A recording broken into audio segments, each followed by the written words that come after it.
Welcome to the Saint of the Day podcast, a service of Good Catholic and the Catholic Company. Join us each day as we share the story of a unique saint in 3 minutes or less. Today's saint is Saint Theodora Guerin.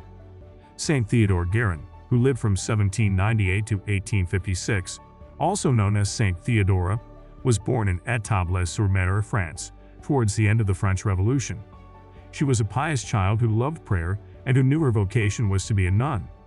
However, she was delayed in following this path after the murder of her father when she was 15, which, in addition to the previous death of 2 of her siblings, sent her mother into a deep depression. Saint Theodora took on the household tasks and the care of her mother and her remaining sister.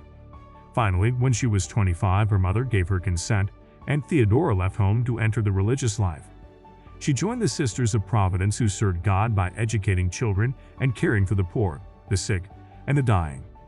In 1840, she was asked to lead a band of missionary sisters and establish her order in the United States of America, specifically to serve the pioneers in Indiana. Even though her health was fragile, she crossed the Atlantic and then traveled by steamboat and stagecoach until she reached the wilderness mission of St. Mary of the Woods, which consisted only of a tiny log chapel. She and her 5 sisters endured the extreme hardships common to life on the frontier.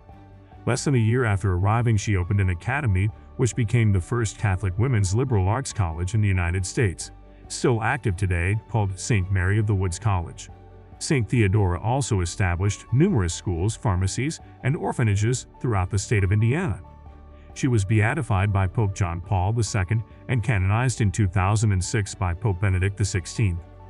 Her feast day is October 3rd. I invite you to say a prayer for the faith of all Catholics in the United States. May we desire holiness above all else. Saint Theodora Guerin, pray for us. Thank you for tuning in. This is a Good Catholic podcast. If you like what you heard, check us out at goodcatholic.com and make sure to subscribe to our YouTube channel.